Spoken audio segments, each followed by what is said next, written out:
नमस्कार दोस्तों, आपका हमारे चैनल पर स्वागत है। दोस्तों, आगे बढ़ने से पहले चैनल को सब्सक्राइब कर लीजिए, साथ में बेल आइकन प्रेस कर लीजिए ताकि अगली वीडियो का लिंक आप तक पहुंच सके। आपका सब्सक्राइब करना हमें प्रेरित करता है आपके लिए और अच्छी वीडियोस बनाने के लिए। देखिए दोस्तों, आज की इस वीडियो में हम रीतिक काल के शॉर्ट क्वेश्चंस मतलब एक आंसर के क्वेश्चन आंसर पढ़ेंगे, जिन्हें सब्जेक्टिव में भी आप कई परीक्षाओं में देख सकते हैं। देखिए हमारा आज का पहला क्वेश्चन, आचार्य रामचंद्र शुक्ल ने रीति काल की समय सीमा कब से कब तक मानी है?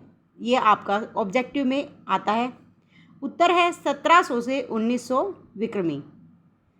हिंदी के किस काल में लक्षण ग्रंथों का निर्माण हुआ है? ये प्रश्न पूछ लिया जाता है, तो आपका आंसर क्या होगा? रीति काल में लक्षण ग्रंथों का निर्माण हुआ है। रीति निरूपण का अर्थ क्या है? कई बार ये प्रश्न पूछा गया है। तो रीति निरूपण का अर्थ है काव्यांग निरूपण।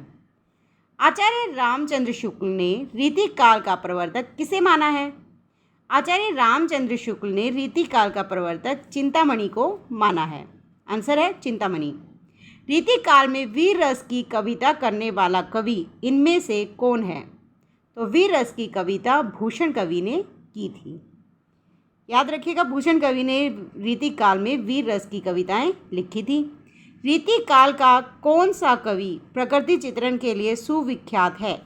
तो रीति काल का जो सेनापति कवि था, कौन सा कवि? सेनापति, प्रकृति चित्रण के लिए सुविख्यात है। देखिए ये पंक्ति बहुत ही इम्पोर्टेंट है और कई बार आपकी परीक्षाओं में पूछी जाती है। अमिय हलाहल रस भरे श्वेत श्याम श्याम श्वेत रत्नार, यह पंक्ति किस कवि की है?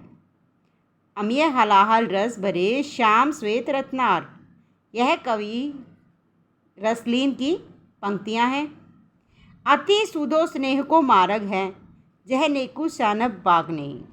अब ये जो सीधा मार्ग है और जहाँ पर तर्णिक भी शानपत नहीं चलती, ये पंक्ति किसकी है? तो ये पंक्ति है कवि घनानंद की।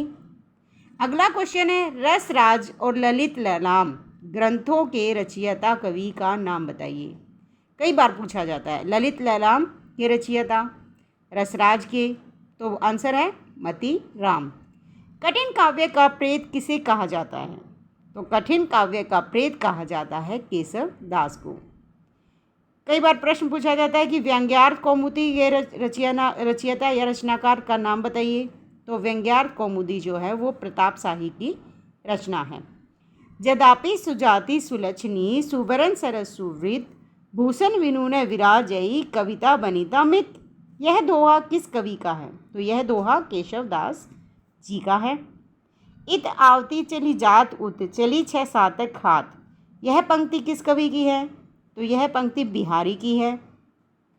देखिए, इत आती चली जाती उत चली 6 सातक हाथ, विरह का वर्णन करते हुए कवि ने बिहारी ने इसमें कहा है कि जो नायिका है वो इतनी कमज़ोर हो गई है कि इधर आती उधर 6 सातक हाथ चली जाती है एक बार सांस लेने से ही, मतलब इतनी कमज़ोर हो गई है। अगला देखिए, तुलसी गंग दुओ भय सुकविन के सरदार। अब ये पंक्ति किसकी है? तो तुलसी गंग दुओ भय सुकविन के सरदार, ये भिखारी दास की पंक्ति है। बिहारी सतसई पर किसका प्रभाव नहीं है? गीत गोविंद का प्रभाव नहीं है, अमरुक शतक का या गाथा सप्तशती का या आर्य सप्तशती। तो बिहारी सतसई पर अमरुक, आर्या और गाथा सप्तशती तीनों का प्रभाव है, सिर्फ गीत गोविंद का प्रभाव नहीं है। अगला क्वेश्चन है कि चंडी चरित्र किस रीतिकालीन कवि की रचना है? तो चंडी चरित्र जो है वो गुरु गोविंद सिंह की रचना है। केशव किस प्रकार के कवि आचार्य कवि माने जाते हैं? तो केशव जो थे वो अलंकारवादी आचार्य कवि थे। याद रखिएगा दोस्तों, केशव अलंकारवादी आचार्य कवि थे। रसराज के रचयिता कवि कौन थे? तो रसराज के जो रचयिता थे वो थे मतीराम। सैयद गुलाम नबी का उपनाम क्या था? याद रखिएगा, जो सैयद गुलाम नबी थे उनका उपनाम क्या था? रसलीन। किस कवि की नीति कुंडलियाँ ग्राम ग्राम में प्रसिद्ध है? तो गिरधर कवि राय की जो कुंडलियाँ हैं, नीति कुंडलियाँ, वो ग्राम ग्राम में प्रसिद्ध हैं। भूषण को कवि भूषण की उपाधि किसने दी थी? याद रखिएगा कि कवि भूषण को भूषण की उपाधि किसने दी थी? सोलंकी राजा रुद्र ने भूषण को भूषण की उपाधि दी थी। काव्य निर्णय किसकी रचना है? तो काव्य निर्णय भिखारी दास जी की रचना है।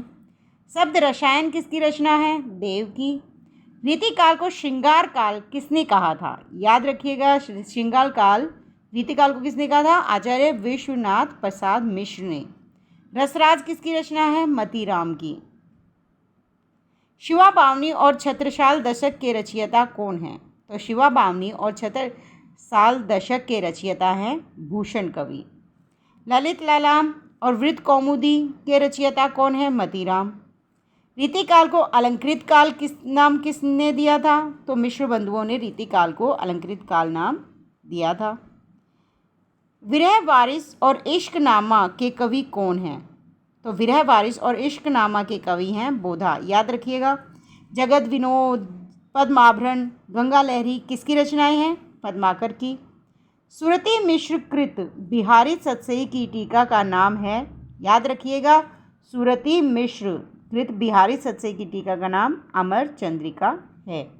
घनानंद किस संप्रदाय में दीक्षित थे? बहुत इंपॉर्टेंट क्वेश्चन है कि घनानंद किस संप्रदाय में दीक्षित थे? और निम्बार्क संप्रदाय में दीक्षित थे घनानंद।